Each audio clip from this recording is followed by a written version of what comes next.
Colonel साहब मेरे साथ जुड़ रहे हैं। कर्नल शैलेंद्र, आप जानते हैं अपनी बेबाक दो टूक राय के लिए। और हमारे साथ आज गौरव आर्य। गौरव, बहुत स्वागत है आपका यहाँ स्टूडियो में। तो मिस कर रहा हूं मैं, लेकिन मैं जानता हूं कि आप कोई कोर कसर नहीं छोड़ने वाले। ये जो खबर है एनएसए का दौरा, एनएसए के दौरे के बारे में, इस पर जो खास बातें इसको लेकर कही जा रही हैं, उस पर एक क्विक कमेंट, इसका एक राउंड चलाता हूं। गौरव जी, देखिए, बहुत बड़ी बात है जब एनएसए, आपने बिल्कुल ठीक बात बोली, जब एनएसए डोवाल साहब जाते हैं कहीं पे, तो इसका मतलब है कि वो प्राइम मिनिस्टर मोदी का number one, he is carrying a personal message from the prime minister.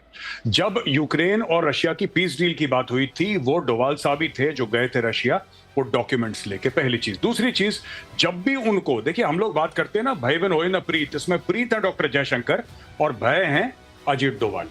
तो जब ऐसी बात कन्वे करनी होती है जिसमें थोड़ा सा काइनेटिक बात हो, जोर देना पड़े, जिसमें थोड़ा सा, जिसको कहते हैं कि अगर देसी में समझाऊं तो हथौड़े का इस्तेमाल करना पड़े, तब डोवाल साहब को भेजा जाता है। जाहिर सी बात है, एनएसए की मीट है तो सारे एनएसए आएंगे, लेकिन जो बात रशियन मीडिया कह रहा है वो गलत नहीं है। मुझे ऐसा भी लगता है कि बातचीत S-500 पर भी हो सकती है। मैं बातचीत की बात कर रहा हूं, मैं खरीदारी की बात नहीं कर रहा। बाकी जो हमारी बैटरीज आनी है S-400 की, उसके बारे में बात तो होगी। ये बड़ी बात कह रहे हैं आप। वहां तो S-400 को डिकोड करने में लगे हुए हैं टर्की के जरिए, लेकिन इधर S-500 तक बात अब आगे पहुंच रही है। आपके पास वापस लौटता हूं यह खबर बताने के बाद, ऑपरेशन सिंदूर के बाद। अब दूसरी बड़ी खबर यह है रूस से कि वो अपने अल्ट्रा मॉडर्न 5th जनरेशन का स्टेल्थ फाइटर सुखोई 57 भारत को बेचने की पेशकश कर रहा है। जबकि पिछले दिनों बीजिंग दौरे पर गए पाकिस्तान के विदेश मंत्री इशाक डार को चीन ने अपने उस JF-35A फाइटर को आधी कीमत पर बेचने का ऑफर दे दिया है। लीजिए, सेल लग गई वहां। और अभी तक ये उनका फाइटर सप्लाई के लिहाज से प्रोडक्शन स्टेज पर ही है और उसको दिया जा रहा है, अभी से वो बयाना लिया जा रहा है आधी कीमत पर। मतलब एक तरीके से उसके इस प्रोडक्शन की, उसके इस सो कॉल्ड, जिसको बड़ा उसने पूरी दुनिया में ये कहा था कि देखिएगा ये आएगा और तहलका मचा देगा, उसकी पोल उससे पहले खुल रही है। मार्शल साहब, ठीक कह रहा हूं मैं? बिल्कुल ठीक कह रहे हैं। आधी कीमत, जैसे आपने सेल्स नहीं देखा है, कीमत पहले दुगनी कर दो फिर आधी कर दो, उसी भुलावे में आ रहा है पाकिस्तान। और दूसरी बात यह है कि आपने JF-17 का हश्र देख लिया, J-35 का क्या होगा वो भी देख लेंगे। तो ये अपने आप में, वो जो आप कहते हैं ना 82% का आपने अपनी इन्वेंट्री बना रखी है। चाइनीज बच्चे चाइनीज खिलौना नहीं खेलते हैं, यहां तो इन्वेंट्री लेके बैठ गए हैं पूरी।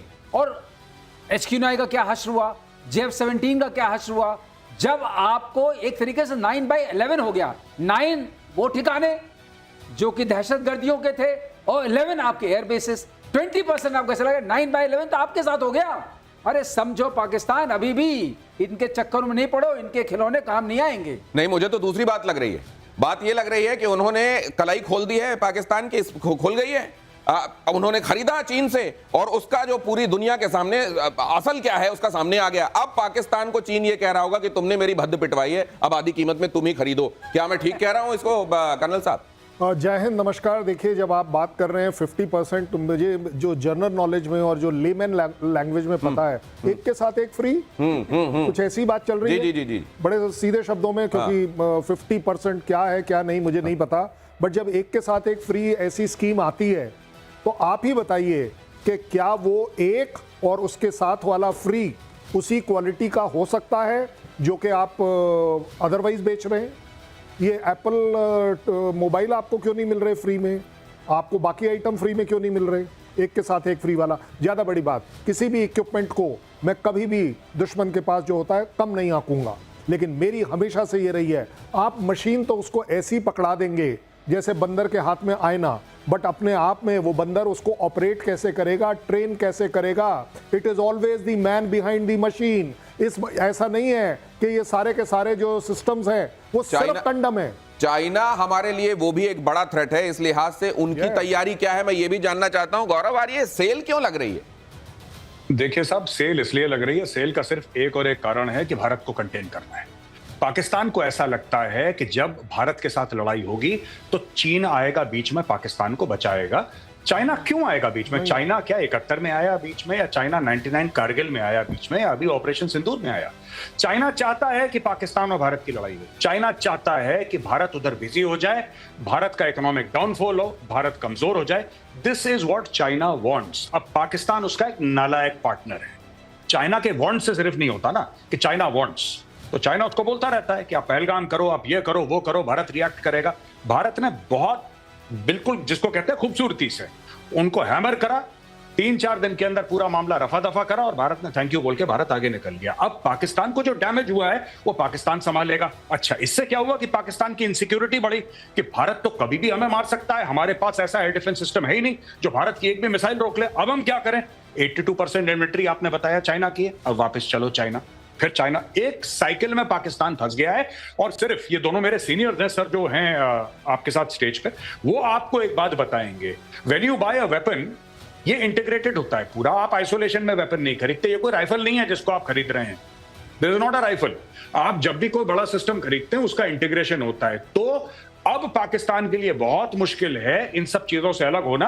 अब ये फॉर लाइफ ये डिपेंडेंट हो गया चाइनीज वेपन प्लेटफॉर्म्स में। 82% दिनेश कम नहीं होता है। और हमारे लिए जो Su-57 उसके बारे में आप क्या सोच रहे हैं? क्योंकि हमारे देश में भी दो तरह के थॉट्स चल रहे थे। एक तो ये कि हमको अमेरिका की तरफ देखना चाहिए, दूसरा तरफ ये कि यूरोपियन दूसरे जो हमारे पास ऑप्शन है उसकी तरफ देखना चाहिए, और तीसरा ये कि हम रशियन को लेकर शुरू से जो साथ में चले हैं, हमारे लिए वो ट्रस्टेड एलाई है, उसी को लेकर साथ में चलना चाहिए।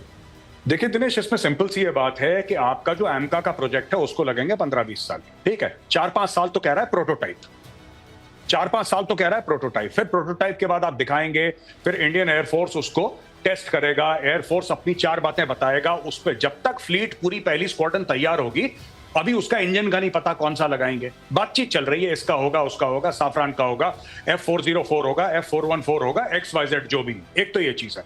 F-35 तो एक गाजर है जो आपके सामने लटकाया है अमेरिका ने। अगर आपको ये गलतफहमी है, आपसे मेरी मुराद किसी को भी ये गलतफहमी है कि आपको हाथ में पकड़ा देगा, ट्रांसफर ऑफ टेक्नोलॉजी कर देगा, तो ये मुझे नामुमकिन सी स्टोरी लग रही है। F-22 का प्रोडक्शन बंद हो गया है। अब हम आते हैं F-57E के बारे में जो आप बात कर रहे हैं। Russia has offered complete transfer of technology. अब सोर्स कोड उसमें है कि नहीं है मुझे नहीं पता, लेकिन जहां तक मैंने पता लगाया है, मेरे जो भी थोड़े बहुत सूत्र हैं, रशिया कहता है को प्रोडक्शन करेंगे, 100% ट्रांसफर ऑफ टेक्नोलॉजी करेंगे। तो मुझे ऐसा लगता है क्योंकि ये खतरा मंडरा रहा है हमारे ऊपर, चाहे वहां पे पाकिस्तान हो जिसको बात कर रहा है कि साहब हम उसको 40 जेट दे देंगे 5th जनरेशन J-35 की सूरत में, चाहे चाइना का J-20 है, J-35 है, तिब्बत में उसने डिप्लॉय कर दिया। मुझे ऐसा लगता है कि आत्मनिर्भर भारत को चलते रहना चाहिए, लेकिन इसके अलावा बहुत जल्दी हमें 5th जनरेशन के ऊपर कुछ ना कुछ फैसला करना पड़ेगा। अब it is not like business as usual. और आपने जो इंटीग्रेशन की बात की थी वो तो कल आप लोगों ने स्पष्ट कर ही दिया था कि आपको ये एक तरीके से उड़न खटोला खरीदना है तो खरीद लो, अगर आपके पास मिसाइल वो नहीं है, वो एक्सपोज हो गई जो आप इसमें लगाने वाले थे, तो करोगे क्या इसको लेकर? ऑपरेशन सिंदूर पर बोले गृहमंत्री अमित शाह, हमारे जवानों ने 100 किलोमीटर अंदर घुसकर दिखाया पराक्रम, हमने आतंकवादियों के अड्डे तबाह किए। अमित शाह ने कहा पाकिस्तान आतंकवाद का प्रायोजक है। इस बात को देश के गृहमंत्री ने एक बार फिर से दोहराया।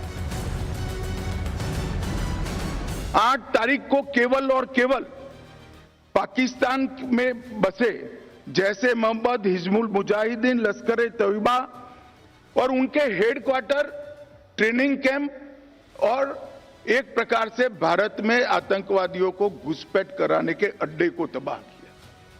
हम मानते थे कि इतना इनफ है और हमने तो हमला आतंकवादियों पर किया था, मगर पाकिस्तान ने साबित कर दिया कि जो आतंकवाद यहां पर है वो पाक स्पॉन्सर है। पीएमएलएन की नेता मरियम नवाज ने एक सच्चाई उगली। भारत ने 6 से 9 मई के बीच, माफ कीजिएगा, 6 से 9 मई के बीच में ताबड़तोड़ हमले किए। भारत के हमलों से पाकिस्तान को बड़ा नुकसान पहुंचा। मरियम नवाज ने बात स्वीकारी। आप में से बहुत सारे अभी हंस रहे हैं, हंसिए मत, सीरियस नोट पर वापस आते हैं। ये जो भारत के गृहमंत्री कह रहे हैं वही उस तरफ से कबूला जा रहा है। यही तो बात है। हमारे यहाँ शायद कुछ लोग विश्वास नहीं करते हैं, लेकिन दिनेश ये पक्की बात है कि वहाँ हमने हमला ही नहीं किया, वहाँ डिस्ट्रक्शन किया। जो उनकी 11 एयरफील्ड्स थी उसमें जो टोटल नुकसान हुआ है और सब मिलके आ रहा है वो $4 बिलियन के आसपास आ रहा है, US डॉलर्स के आसपास। और मिली भीख में कितना है? 2.6 और समथिंग। आप इमेजिन करिए, जितना मिला नहीं उससे ज्यादा नुकसान हो चुका है, वापस कैसे आएगा?